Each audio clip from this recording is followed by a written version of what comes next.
எல்லாம் உள்ள ரமணனின் ஆசியோடு என் குருவின் சொல்லை எனது மொழியாக்குகிறேன். முடிக்கிற டைம் தானே சொல்லிடுங்க, சரிங்களா? கேச்சு எத்தனை மணிக்குன்னு சொல்கிறேன், நான் முடிச்சிடுறேன்.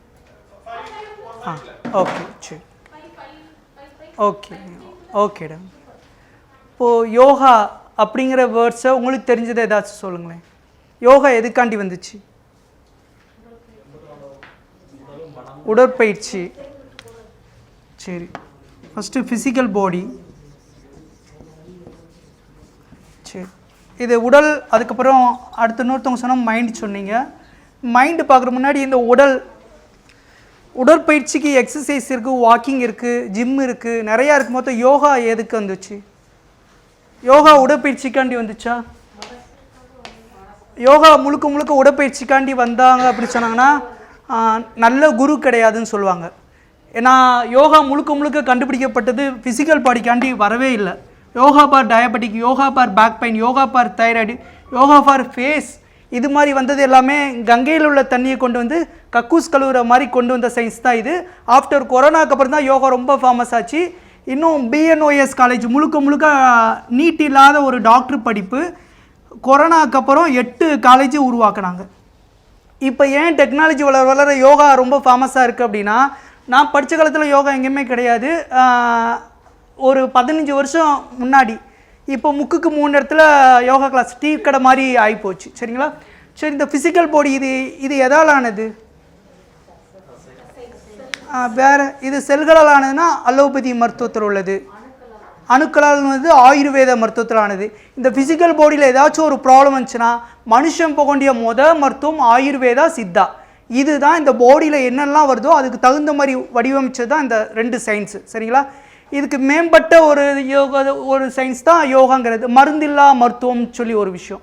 சரி, வேறு இது எதால் ஆனது? இந்த உடம்பு எதால் ஆனது?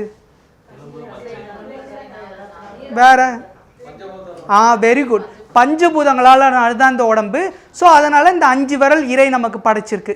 இப்போ பஞ்சபூதத்துக்கும் நமக்கும் நெருங்கிய தொடர்பு இருக்குது. இன்னும் சொல்லப்போனால் இந்த பூமியில் பிறந்த எல்லாருமே இந்த பஞ்சபூதத்தில் ஏதாச்சும் ஒரு பூதம் இம்பேலன்ஸாக இருந்தால் மட்டும்தான் அவன் இந்த பூமியில் பிறப்பான். ஔவையார் கொடுத்த ஸ்டேட்மெண்ட், பஞ்சமா பூதங்களின் தரமாறி தோன்றலின் பிறப்பு, பஞ்சமா பூதங்களின் சமமின்மை இஸ் ஈக்குவல் டு பிறப்பு. பஞ்சபூதம் என்னென்ன இருக்குது? ஆர்டர்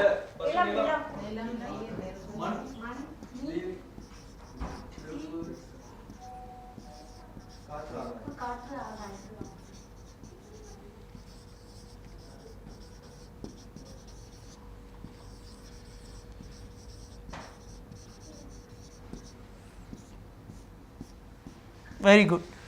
இந்த பஞ்சபூதத்துக்கும் 5 விரலுக்கும் நெருங்கிய தொடர்பு இருக்குது. இந்த 5 பூதமும் பேலன்ஸாக இருந்துச்சு அப்படின்னா இந்த பூமியில் இந்த உலகத்தில் யாருமே பிறக்க மாட்டாங்க. இந்த 5 பூதத்தையும் பேலன்ஸ் பண்ணி வச்சுக்கிறது தான் கோவிலுங்கிற ஒரு விஷயம், சரிங்களா? ஏதாச்சும் ஒரு டாபிக் விட்டு அங்கிட்ட ஏதாச்சும் போனோன்னா நீங்கள் கேளுங்க, கடைசி பார்த்துக்கலாம், சரிங்களா? ஸோ இந்த பஞ்சபூதத்துக்கும் உள்ள இன்டர்னல் ஆர்கனுக்கும் நெருங்கிய தொடர்பு இருக்குது. இப்போ மண்ணிலிருந்து ஒரு சக்தி எடுத்து வேலை செய்கிற ஆர்கன் நம்ம பாடியில் உள்ள ஏதாச்சும் ஆர்கன்? Very good. மண்ணிலேருந்து எனர்ஜி எடுத்து வேலை செய்கிறனால இதுக்கு நம்ம முன்னோர்கள் மண்ணீரல்னு பேர் வச்சாங்க. நீர்லேருந்து வெரி குட்.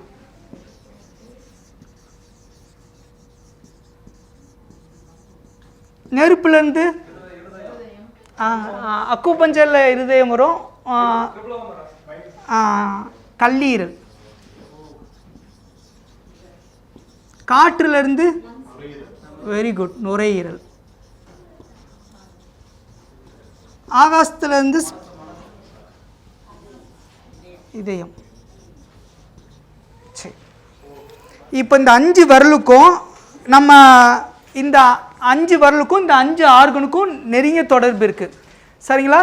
இதை சொல்லி புரிய வைக்கிறக்காண்டி தான் இந்த பூமியில் பிறந்த எல்லா குழந்தையுமே கண்டிப்பாக கை சூப்போம்.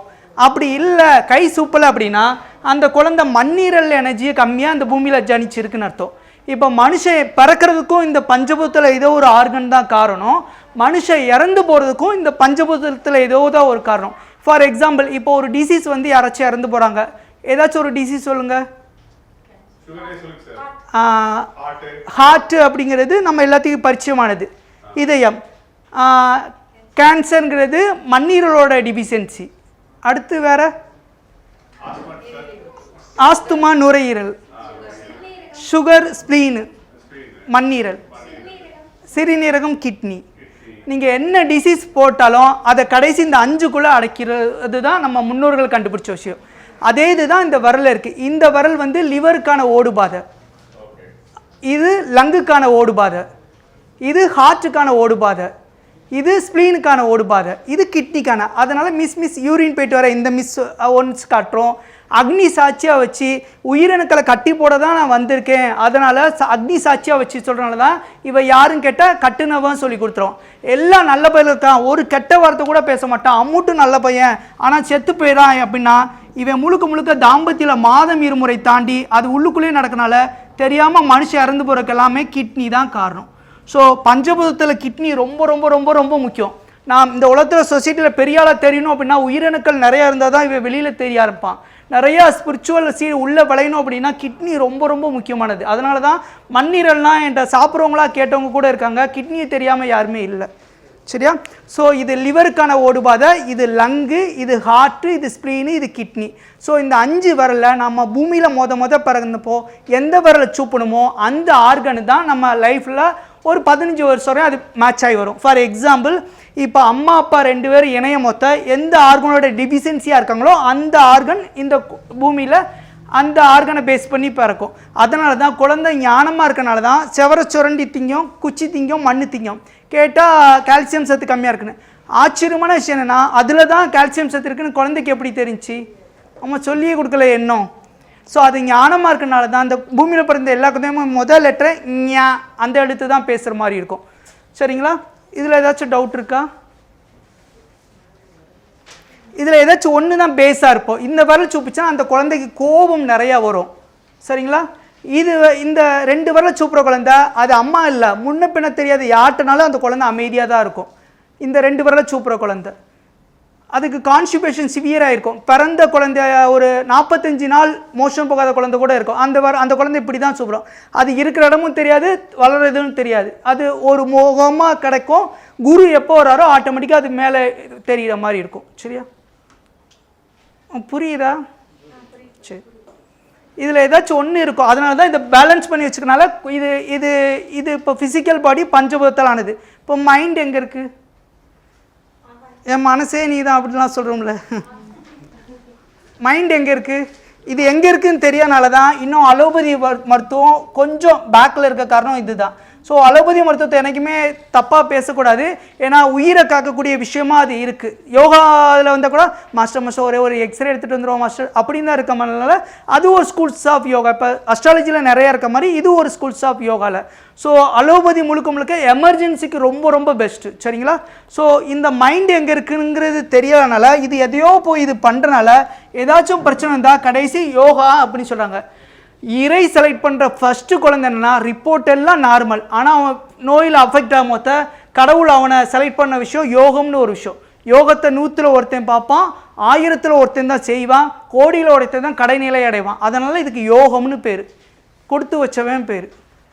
ஸோ ஃபிசிக்கலில் நிறையா ப்ராப்ளம் இருக்குது. இல்லை இந்த சின்ன வயசில் இதுக்குள்ளே வரணும் அப்படின்னா இறை செலக்ட் பண்ண குழந்தை, அவ்வளோதான். அவருடைய அந்த ஸ்டேஜில் கூட இருக்கவங்களாம் சொல்கிறது எல்லாமே டிவேட்டியேஷன் பண்ணுற மாதிரி இருக்கும். சரிங்களா?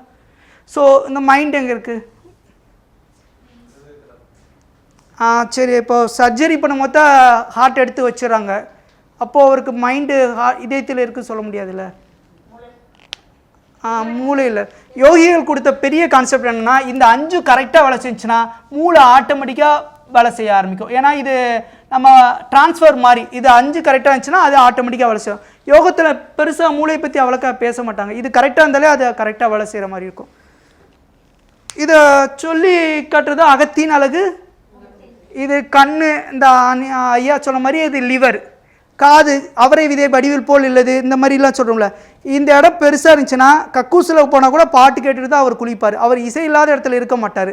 ஸோ இந்த இடம் பெருசாச்சுன்னா மியூசிக் நல்லா வர மாதிரி இருக்கும், இந்த இடம் பெருசாச்சுன்னா நாலேஜ் நிறையா வர ஆரம்பிக்கும். அதனால தான் ஸ்கூல் டேஸில் ஃபுல்லாக இந்த இடத்த பிடிச்சி இழுத்த காரணம் தான். விஸ்வாசம் படத்தில் கூட பாட்டிலாம் இன்னும் தங்கட்டி போட்டு எனக்கு கிளவி போகுமா, நம்ம போனதுக்கு அப்புறம் தான் அது போகும். இது எல்லாமே இந்த அறிவு நல்ல விருத்தியாக இருக்கும். இன்னொன்று கிராமத்தில் முன்னாடி காது வளர்க்குறக்கே தனியாக பயிற்சி உண்டு, அவ்வளோதான். யானை காதுலாம் சொல்கிறாங்களே, இது எல்லாமே யானைக்கு எத்தனை அறிவு? திடீர்னு நமக்கு எத்தனை அறிவு? யார் ஆசீர்வாதம் பண்ணுறா? லாஜிக் கிடைக்குதே. அப்போ யானைட்டு ஏதோ ஒன்று இருக்கே. இந்த மாதிரி எல்லாமே பரிபாஷையாக மறைச்சி வச்சுட்டு போனாங்க. நம்ம அதை பண்ண உங்களுக்கு தெரிய ஆரம்பிக்கும். சரிங்களா?